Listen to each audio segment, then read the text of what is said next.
Et ça roule toujours. Une organisation bien huilée nous balade, à longueur de journée, parmi les 12 arrondissements de la ville, quadrillés par des voies agréables. Dans le nord-est de Pékin, subsiste un centre de bouddhistes tibétains qui a survécu à la révolution culturelle.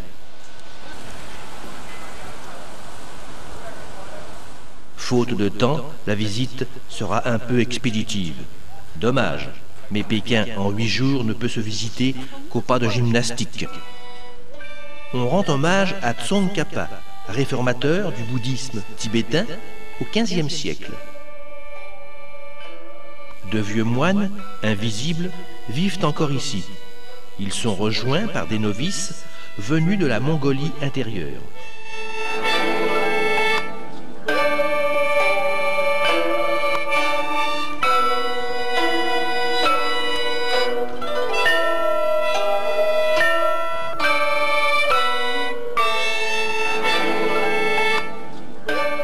Au XVIIIe siècle, un prince de la dynastie des Qing vit ici.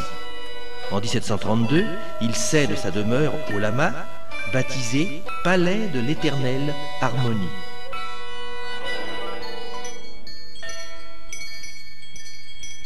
Des clochettes bordent les toits.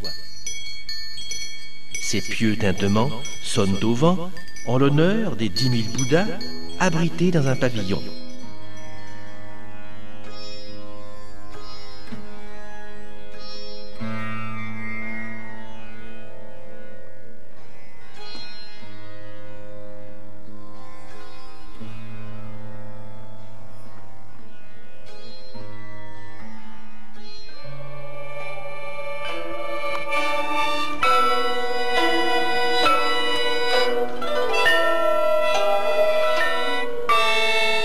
Une note folklorique nous permet d'émerger du Tibet en douceur.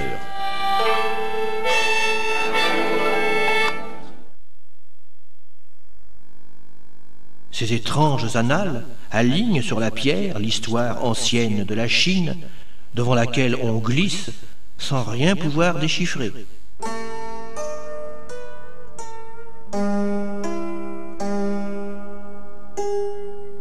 Par ailleurs, la bibliothèque de Pékin renferme quelques 10 millions de volumes, tout aussi hermétiques pour l'étranger.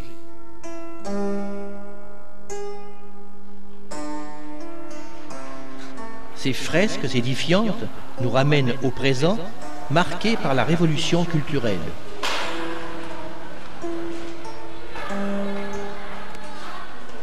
Après ceux de Londres, Moscou, New York et bien sûr Paris, nous découvrons le métro de Pékin, qui ne comporte que 2 lignes.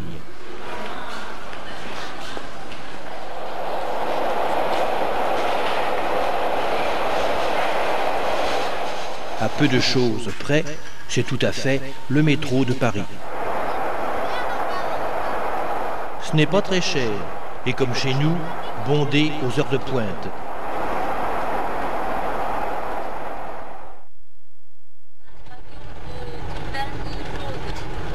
À 50 km au nord de Pékin, au pied d'une chaîne de montagnes, nous sommes à l'abri des mauvais esprits errants. C'est là que sont enfouies les sépultures des mines. 16 empereurs ont régné de 1368 à 1644. 13 d'entre eux sont enterrés ici. La construction des tombeaux s'étale sur 235 ans, de 1409 à 1644.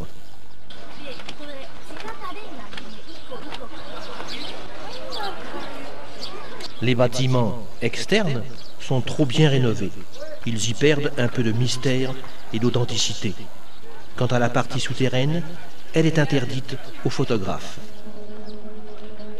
Les tombes impériales sont enfouies à 30 mètres de profondeur et réparties sur 40 km².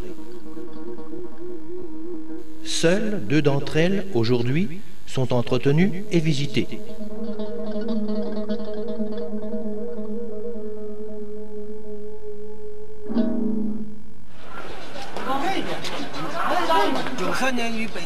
L'artisanat local profite du flux touristique.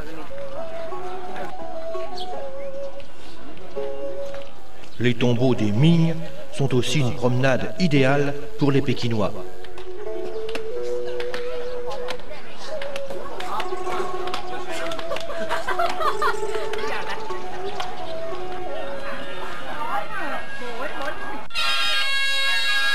On s'écarte de la Chine impériale. Pas sûr que la dynastie des Ming ait grand-chose de commun avec ce trône ambulant.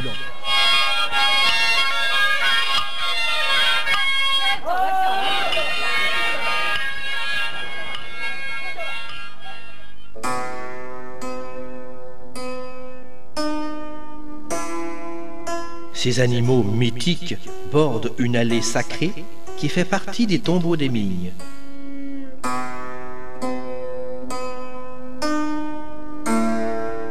Les mandarins de la Chine impériale veillent toujours.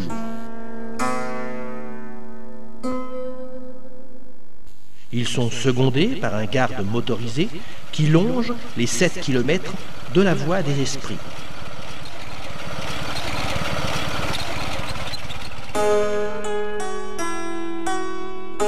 On peut renverser les rôles et imaginer que ce sont les esprits impériaux qui nous regardent passer.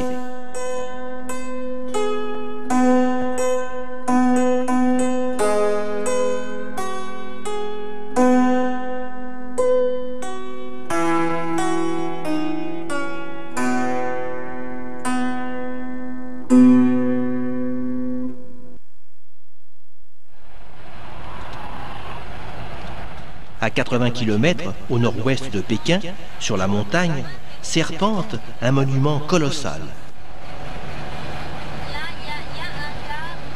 Déjà au 5e siècle avant Jésus-Christ, sont édifiés des remparts en terre. 2 siècles avant notre ère, le premier empereur de Chine reprend cette idée. Ce projet surhumain est alors le seul capable de résister aux invasions des barbares.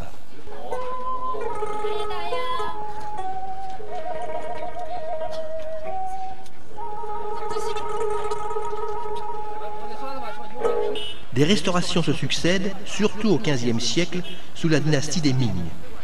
Jadis, la Grande Muraille dissuadait les envahisseurs. Aujourd'hui, elle attire les touristes du monde entier.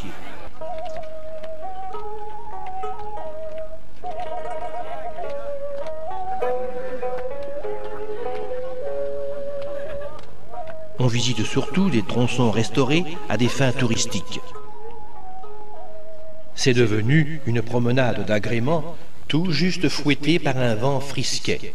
Mais cette construction gigantesque a coûté la vie à des centaines de milliers de bagnards qui y ont laissé leur peau.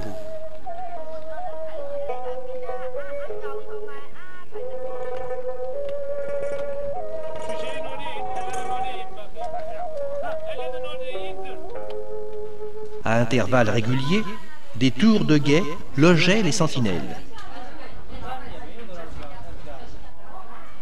Cet incroyable rempart mesure en moyenne 8 mètres de haut sur 6 mètres de large. Des vestiges zigzaguent sur plus de 6000 km. On se plaît à dire que c'est le seul ouvrage sur Terre visible de la Lune, ce que contestent les scientifiques.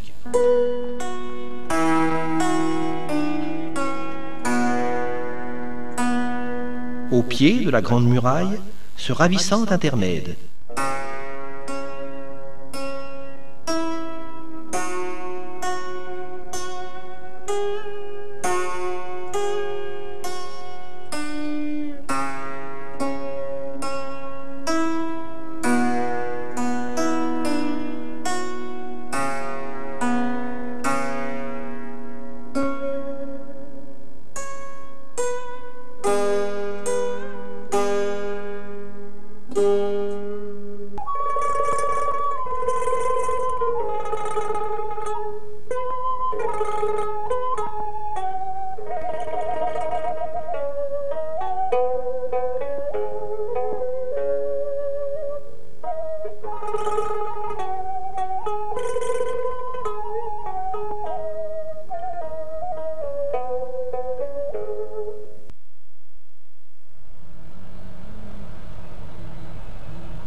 Comme tant d'autres métropoles, Pékin revêt l'apparence d'une cité grouillante.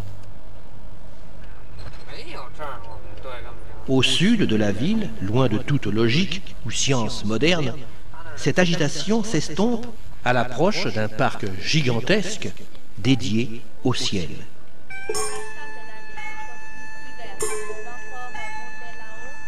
Notre guide Liu nous rappelle que selon la pensée chinoise, le ciel était rond et la terre carrée.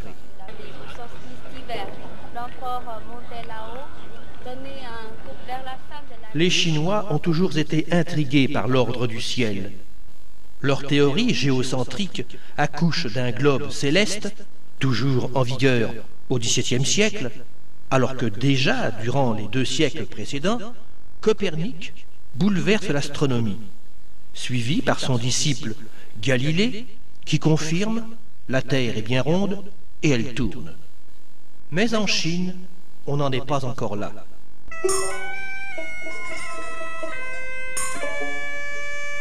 Au solstice d'hiver, l'empereur se charge des péchés de son peuple. Et pour apaiser son courroux, il entre en communication avec le ciel que représente cette plateforme circulaire.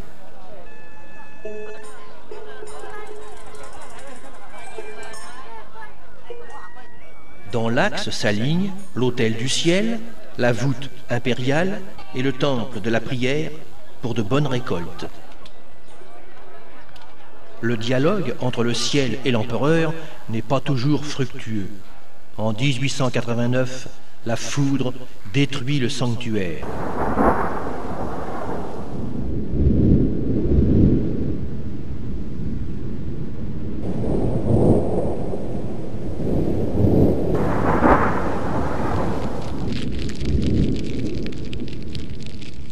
Le palais sera reconstruit l'année suivante d'après son plan original.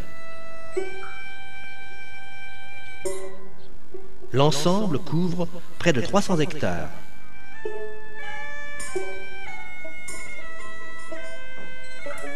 En somme, nous marchons ici en plein ciel, comme le veut cet aménagement grandiose qui remonte à la dynastie des Ming au XIVe et XVe siècle. Toute construction suit ce même principe. Une enceinte carrée, comme la terre, qui renferme une succession de bâtiments ronds, comme le ciel.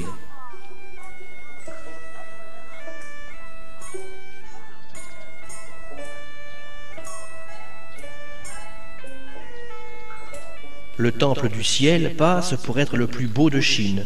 Cela s'entretient.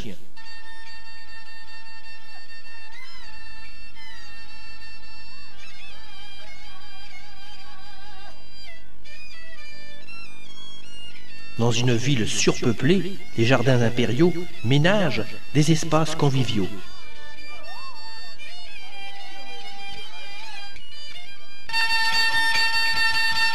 Ce psychodrame obéit à des codes particuliers déroutants pour les Occidentaux.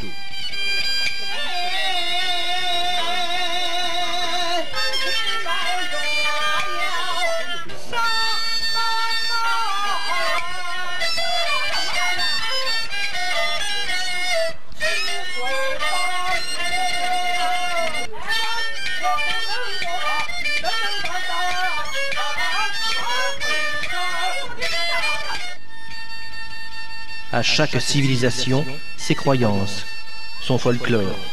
Liu, guide attentionné, ne nous quitte pas d'une semelle. Ses efforts touchants restent un lien précieux entre son immense pays et nous.